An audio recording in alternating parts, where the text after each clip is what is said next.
Bonjour à tous, ici Piano San Giorgio, à Moscou. Давай.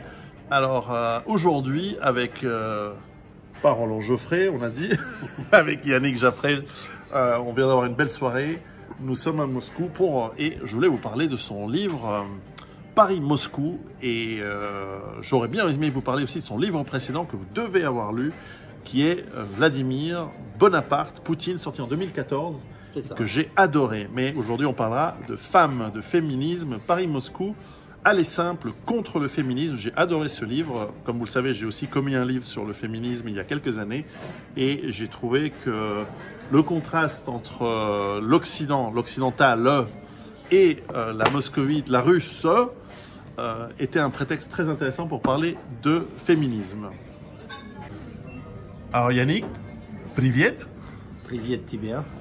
Alors mon russe est inexistant, mais je suis ravi de te rencontrer ici à Moscou. Bah moi de même. Alors tu as décidé de parler des femmes. Oui, des femmes françaises, des femmes russes, et puis aussi d'instruire quand même le procès du féminisme qui nous fait tant de mal. Oui, et je crois plus on aime les femmes, plus on a du mal lorsque on voit le dévoiement en Occident de ce que le féminisme a fait à la moitié de l'humanité en fait. Oui, bah de toute façon, là je peux laisser parler un peu les Russes. Il y en a une d'entre elles qui m'a dit un jour ah oui, le féminisme, c'est cette idéologie-là qui permet aux hommes de fuir leurs responsabilités. C'est l'angle russe. Notre angle, c'est que le féminisme rend les femmes extrêmement chiantes, voilà, et pénibles, ingrates, égoïstes. Ce qui ne veut pas dire que si j'instruis le procès du féminisme, je fais celui des femmes françaises. Il y en a beaucoup qui elles-mêmes souffrent de la configuration qui nous est faite par cette idéologie-là, qui ont simplement envie d'être des femmes, d'être gentilles avec leurs hommes, leurs maris, etc. Mais en revanche, oui, il y a un effet buvard, c'est-à-dire que cette idéologie radicale qui n'est profondément pas française, eh bien infuse malgré tout, parce qu'on connaît le pouvoir des minorités agissantes, des médias, la doctrine Netflix, la doctrine Soros. J'ai eu l'occasion de le dire à plusieurs reprises. Et de ce point de vue-là, je pense que c'est une idéologie qui fait du mal et aux hommes et aux femmes. C'est un livre qui est, surtout la préface, rempli d'humour. J'ai bien rigolé. Je me suis esclaffé plusieurs fois d'ailleurs. Tu as une plume qui, en plus d'être de qualité, manie l'humour pour faire passer les idées, pour faire passer ton point de vue. C'est essentiel. Bah, moi, je revendique d'être un auteur comique, ce qui est un art assez difficile. Je ne voulais pas qu'on s'ennuie, je ne voulais pas faire un traité comme ça purement conceptuel sur un phénomène qui est profondément charnel et qui engage véritablement la rencontre non seulement amoureuse, érotique, bon ça c'est très bien, mais aussi la pérennité des générations.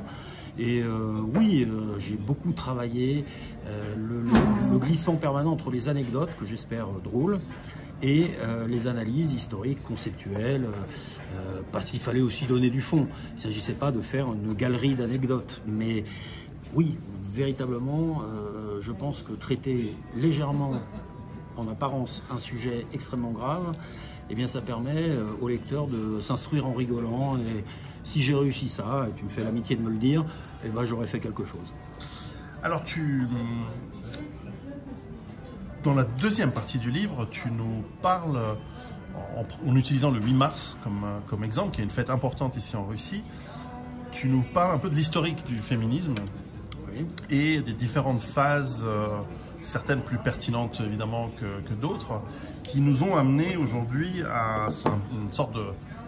Certains l'appellent la quatrième vague du féminisme, d'autres l'appellent une sorte de post-féminisme, en tout cas étrange, qui nous amène à voir presque comme un racisme à l'encontre des hommes blancs, et uniquement blancs et occidentaux, le rapport homme-femme comme étant une sorte de prédation, une sorte de marxisme bizarre, et qui fait beaucoup de mal d'abord aux femmes.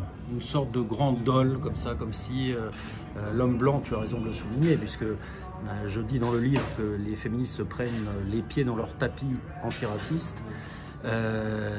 Oui, puisqu'elle laisse une immunité presque complète à la diversité, qui a des comportements autrement plus violents.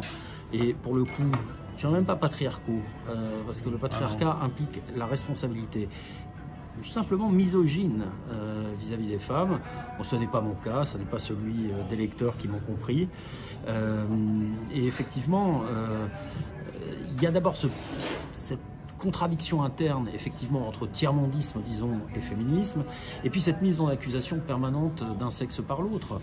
Alors que, en réalité, vous savez, les femmes ont été solidaires, y compris des plus grands crimes collectifs historiques, si on veut parler comme ça. Il y a une solidarité vraiment au sens du tissu, du texte. Il y a un texte vraiment entre mes femmes. Introduire la lutte des classes, qui peut avoir une pertinence parce que c'est une catégorie socio-économique, dans la relation entre des sexes qui sont ontologiquement liés, là pour le coup, liés par la nature, hein, c'est vraiment le concept ONI de la déconstruction. Mais bon, on est face à des données, hein, malgré tout. Parce que, vous savez, alors là, vous évoquiez mes partitions, j'irai vite.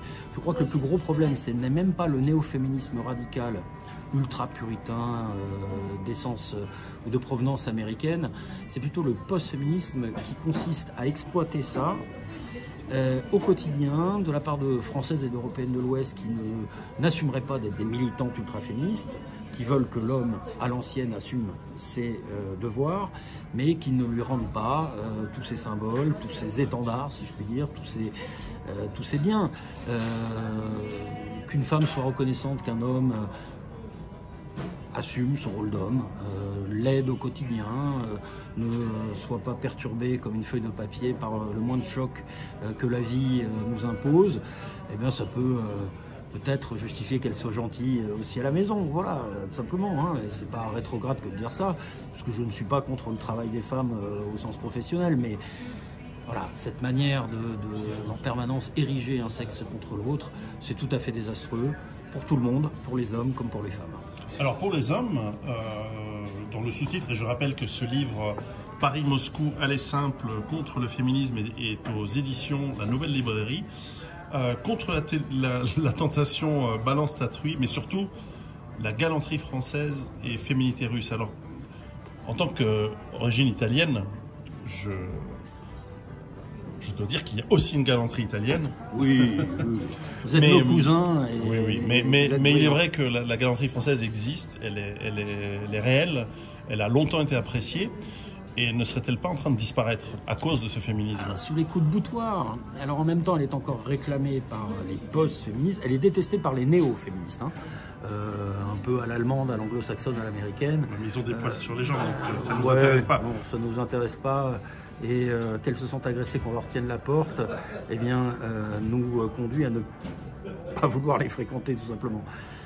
Mais oui, c'est ça. C'est-à-dire que cette manière-là de dégrader le tissu symbolique entre mes femmes est encore une fois, je le répète, désastreux pour les deux sexes.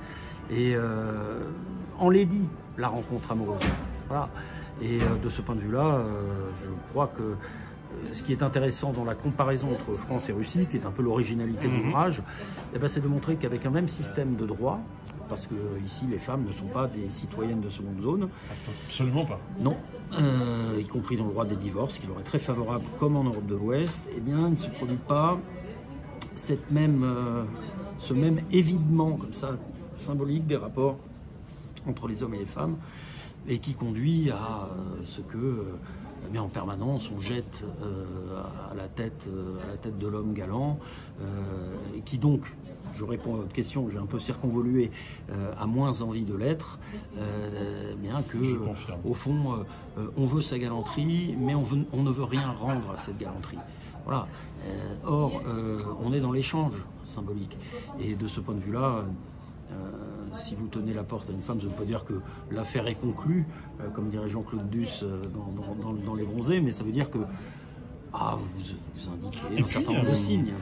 L'homme galant tient la porte et de toute façon se comporte de manière galante, y compris avec des femmes qu'il ne calcule pas, qu'il ne souhaite pas ça vaut avec la mamie, séduire. Avec la mamie, avec la dame, tout à fait. Il y a une gratuité. La gratuité, tiens, voilà. Alors, tiens, c'est un angle que vous me permettez d'aborder, que je ne vais pas aborder dans les autres entretiens, la gratuité. Le fait de faire, de dire quelque chose de gentil ou de charmant à l'autre sexe, ça vaut pour les hommes, gratuitement. Voilà. Et puis, on espère que cette gratuité trouvera sa réciproque. Mais ça, c'est le charme même des rapports humains. Je démarque le court traité de Leibniz, principe de la nature et de la grâce, que je convertis en principe de la nature et de la disgrâce dans la dernière partie du livre. Parce qu'effectivement, je pense que quand on dénature pour le coup, les rapports entre les hommes et les femmes, on leur ôte autant de grâce. Il faut s'entendre presque a priori. Et ça, c'est le travail de la culture, c'est le travail de la nature aussi. C'est-à-dire que on sait qu'une femme est contente, et y compris en France. Hein. Alors là, il y a une hypocrisie aussi des postes féministes, qu'on lui fasse un compliment, qu'on soit galant, etc. Toute la question, c'est de savoir comment ça résonne. Et comment ce compliment est fait, parce que je suppose qu'il y a une différence entre chère mademoiselle, je vous trouve charmante, et voilà, t'es bonne. Ah oui, mais là, c'est pas.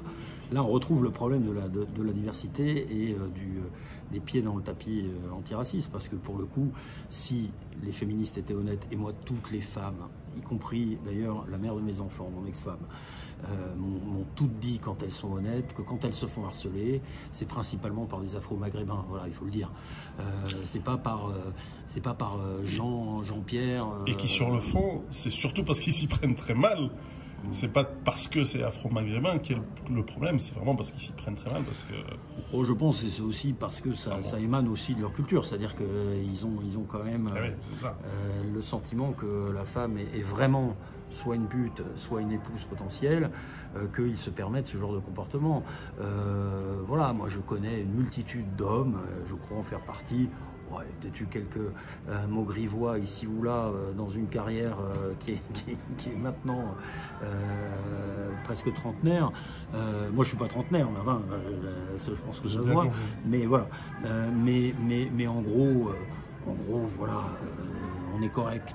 Globalement, il peut y avoir des brebis galeuses parmi nous. Mais en revanche, il n'y a pas un principe culturel qui conduit à considérer que si une femme s'habille sexy, alors ça, en Russie, justement, hein, les femmes sont d'abord très belles. Il y a un miracle. Alors j'ai une théorie. 20 millions de morts à la Première Guerre mondiale, 20 millions de morts à la Deuxième Guerre mondiale. Les soldats qui rentraient au pays, ils se retrouvaient avec l'embarras du choix des femmes. Et donc, ils se sont reproduits avec les plus jolies. Et oui, il y a peut-être ça. C'est assez mystérieux parce que en plus de l'aspect esthétique. Les hommes russes, effectivement, bon, Lagerfeld a eu des mots très cruels là-dessus, mais je dis pas que c'est une référence absolue pour moi, mais je tiens à faire chaque 3 secondes. Le regard se déplace ici en Suisse, en Russie. Pardon. Mais effectivement, l'homme russe est objectivement moins impressionnant physiquement. Et puis il y a surtout cette manière de s'apprêter, voilà. Et sans se faire embêter. Voilà, elles se font dans le sous-titre, féminité russe. Tout à fait. Et elle est... En fait, les femmes sont encore des femmes. Ah, elles le sont puissamment, hein. Et puis là, je tiens quand même à avertir nos auditeurs. D'abord, moi, je ne suis pas un guide du routard. Sinon, j'aurais fait Paris-Bangkok aller sans retour contre le féminisme. Absolument pas. C'est pas facile. Hein. Elles sont très exigeantes. Il faut assurer, si je peux m'exprimer de façon un peu triviale, elles exigent du moral plutôt que de la morale, comme j'ai eu l'occasion de l'écrire et de le dire. C'est-à-dire que si vous vous relâchez, mais tous, même les autres Slaves d'ailleurs, je ne parle pas simplement des Russes, vous avez le droit d'avoir 2 jours de déprime. Voilà. Mais après, il faut revenir. Faut revenir dans le quotidien. Sinon. Tu as une expression dans le livre, rappelle-moi, tu dis les femmes veulent qu'on les... Tu donnais l'exemple de cette femme qui a compris le jour où son homme a commencé à faire le ménage. Elles veulent, c'est pas la domination qu'elles craignent, c'est la défaillance. C'est-à-dire qu'il faut véritablement, effectivement, être présent. Alors, ça ne veut pas dire être un castagneur du samedi soir. Non, d'ailleurs, elles détestent ça. Oui, bon, après, il faut être capable peut-être de se défendre le cas échéant, même très certainement. Mais non, elles veulent que vous soyez solide. Alors après, ça ne veut pas dire que vous pouvez avoir vos moments de spleen, mais elles le comprennent moins que les Françaises. Ça, hein. Ça c'est vrai que 2 jours. Hein, je pense que et ensuite il faut. Elles n'accepteraient pas qu'un homme esquive ses responsabilités, reste au lit en position fétale. Ça, non, alors nous avons tous les deux une compagne russe. J'ai remarqué que les Russes, puisque nous écrivons des livres, nous sommes chacun à notre mesure un petit peu des intellectuels, en plus d'être physiques, j'espère. En tout cas, elles semblent apprécier l'aspect intellectuel, le fait d'être cultivé, ah oui, alors, et même le fait d'être poète. Ça, c'est le reste. On m'a demandé dans un autre entretien si c'était toujours le cas chez les vingtenaires. Je crois que oui, encore quand même. Ils lisent moins les écrans. Hein. Il y a eu une photo qui est très pro-russe pour le coup, mais qui m'a laissé un peu sceptique dans un métro de Moscou, de Saint-Pétersbourg, où tout le monde était avec un livre. Je crois que le photographe soit a organisé le truc, soit il a... Non, il faut être juste. Ne poussons les écrans, pas quand même. Voilà, les écrans, et moi-même, je suis très connecté. Mais en revanche, il y a une piété de la culture, de l'instruction, que moi j'ai senti, alors que bon, je ne portais pas mon statut de professeur en bandoulière particulièrement, mais avec des femmes qui effectivement sont admiratives, que vous soyez lettrés. Et puis oui, c'est un peuple de poètes, plus que de philosophes, romanciers, poètes.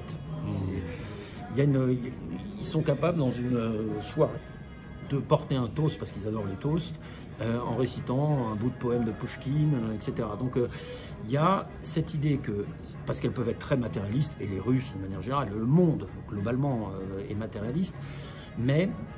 Ils ont beaucoup subi sur ce point-là pendant j'allais dire un siècle, pendant 10 siècles. Oui, donc, de privation. Assurer donc, les arrières, c'est important. Ah oui. Surtout mais pour une femme, il reste quand même une place pour elle en haut, là-haut, là, au 2e, 3e étage, pour la culture. Et ça, c'est très touchant. Et une fidélité, tu le fais remarquer dans ton livre historique, une fidélité, une loyauté plus même à leurs hommes qui est impressionnante.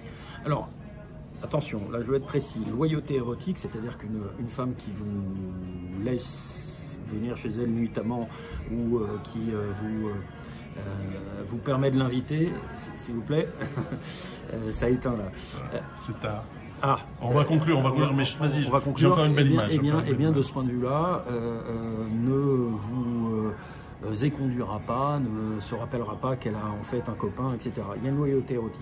Loyauté conjugale, oui, tant que vous assurez. Parce qu'il y a quand même beaucoup de divorces quand même aussi en Russie, il faut le dire. Bien sûr. Ce n'est pas une apologie complaisante. Non. Ni des Russes, ni de... Non, ça j'en suis sûr. Et ça que le lecteur m'en croit et qu'il aille vérifier. Il y a de l'amour pour la Russie, pas d'idéalisation et un amour encore supérieur pour ce que la France est dans son fond et qu'elle laisse se disperser. Yannick Jaffray, merci. Je vous rappelle, merci à toi. Paris-Moscou, un livre absolument à lire. Moi, je vous le conseille. Il est chouette, il est sympa, il est plein d'humour. Un bon livre à voir. Et pourquoi pas offrir à votre maman, à votre sœur, y compris si vous êtes encore en Occident. À très bientôt. Salut.